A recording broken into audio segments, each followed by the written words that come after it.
Surf's up, y'all! In the South Pacific, between Australia and South America, but thousands of miles from both, you'll find the islands of French Polynesia. As their name suggests, the archipelagos are an overseas territory of France.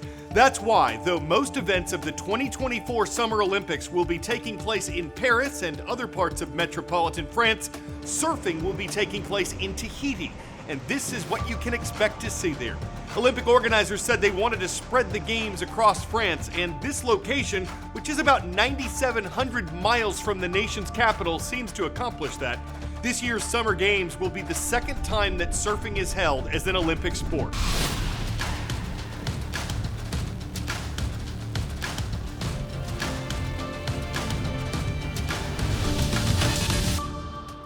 Hi, I'm Carl Azus with The World from A to Z.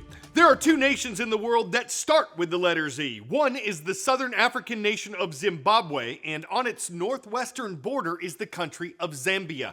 That's where officials have been trying for months to contain an outbreak of cholera, a bacterial disease that can cause intestinal problems, severe dehydration, and can become deadly within hours if it's not treated. Officials estimate that Zambia's outbreak of cholera, which began in October, has sickened more than 10,000 people and killed several hundred. A soccer stadium's being used to treat those who have it, and the Zambian government, with help from the United Nations, has been distributing cholera vaccines and clean drinking water. The Mayo Clinic says the disease can be treated easily by getting the right fluids to those who need them. But in countries like Zambia that have high poverty rates, a low ratio of doctors to patients, and poor sanitation facilities, there's a very high risk that disease will spread. We're staying in Africa for this next story, but moving about 2,000 miles northwest to the nation of Nigeria. That's where a 9-year-old chess prodigy is sharing her love of the game with other kids. Ivy Arito first began playing chess with her dad at the age of 4. And she's been saying checkmate to a lot of competitors ever since. Everything I know about chess, I taught her to the best of my knowledge. Now, just outside Nigeria's capital of Abuja, this chess prodigy is teaching others. Hi, friends. Sharing her skills with other kids. The knight moves L shape. It can jump over any piece. Ivy was even chosen as an ambassador for the U.S. organization Gift of Chess. And she does bring gifts to schools and orphanages, gifts of chess sets, and her own knowledge. I want people to learn how to play chess so that they will not be crime in the world. The world can be a peaceful place and a better place. She believes playing chess can help keep kids in her community out of trouble. But it isn't easy to do this and juggle her own schedule. It's tough because I also school. But Ivy has found a way to balance her commitments. And it seems to be making an impact. Teachers say there's been a surge in interest from students wanting to join school chess clubs. You have to take with your knight or your pawn. Ivy hopes to be a grandmaster by her 15th birthday, which will not be easy. It usually takes adult players 8 to 12 years. My dad supports me by if I lose a game, he always tells me to keep on fighting.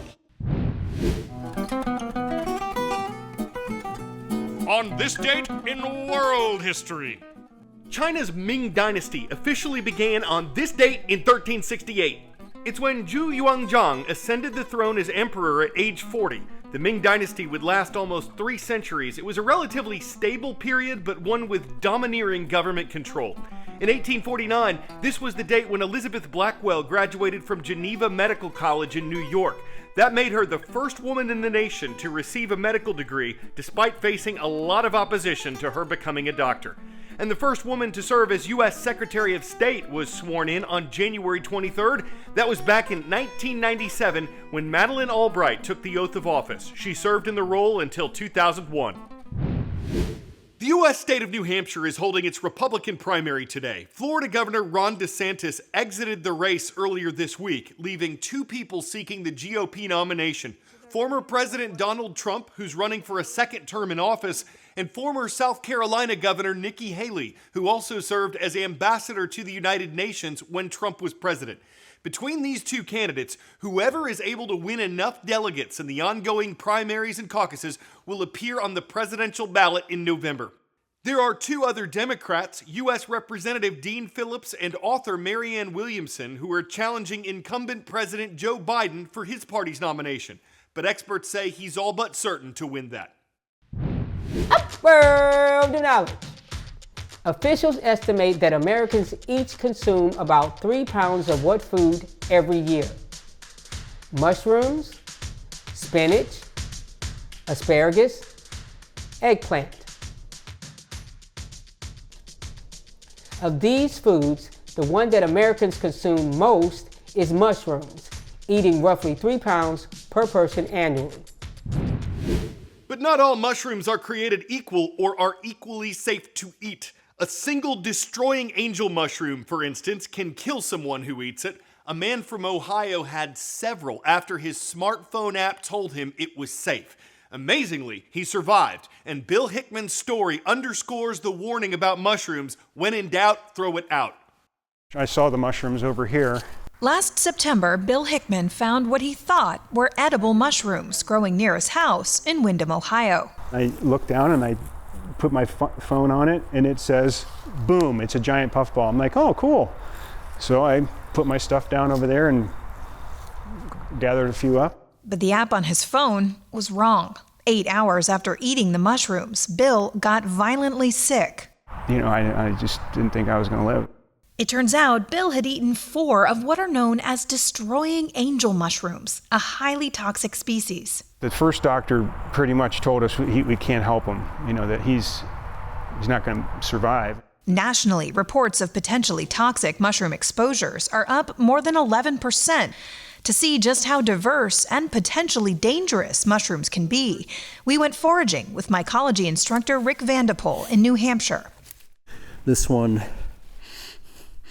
has what they call a classic farinaceous odor, so it's an odor of meal or farina. He uses smells, colors, and structural features to help determine which mushrooms are safe to eat and which ones are not. So that has the farinaceous odor. So that if you got that. Subtle. So what will that do if you eat it? That'll make you sick. Yeah, gastric upset. Won't kill you. But some can be deadly. So that's it? So this is it. It doesn't look like much. It's this little brown mushroom. And you pick it off the log. So this is our deadly Gallerina marginata. What would happen if you ate one of those? So this has amatoxins in it. That's a poison that destroys liver cells and can cause liver failure. Amatoxin was also in the mushrooms Bill Hickman ate. With his liver and kidneys at risk of failing, Bill was transferred to University Hospital in Cleveland, where doctors raced to get him an experimental antidote, an extract from the milk thistle plant called silibinin. The antidote worked. Bill slowly regained his strength, but says it took months to fully recover, both physically and mentally. There are a lot of people involved to make it happen, to save me. Oregon has been nicknamed the Webroot State, the Beaver State, Pacific Wonderland, whatever you call it. We're on the Oregon Trail in today's world of viewers to recognize Miss Stabile's class at Lincoln Savage Middle School. It's in the city of Grants Pass. In another state with multiple nicknames like the Peace Garden State, the Sioux State, Heaven on Earth, we've got Mrs. Skarsgård's class watching. Big hello to everyone at Glenburn High School in Glenburn, North Dakota. We wouldn't say they're new looks for Lake Michigan exactly, but they are cold and frosty ones. As that 1-2 punch of winter storms swept across the U.S. last week, it left behind icy scenes like this one in Chicago, Illinois, which some compared to the appearance of a hot tub. And in Milwaukee, Wisconsin, the cracks and chunks of ice hovering near the shore reflected more of the many disparate faces of Lake Michigan.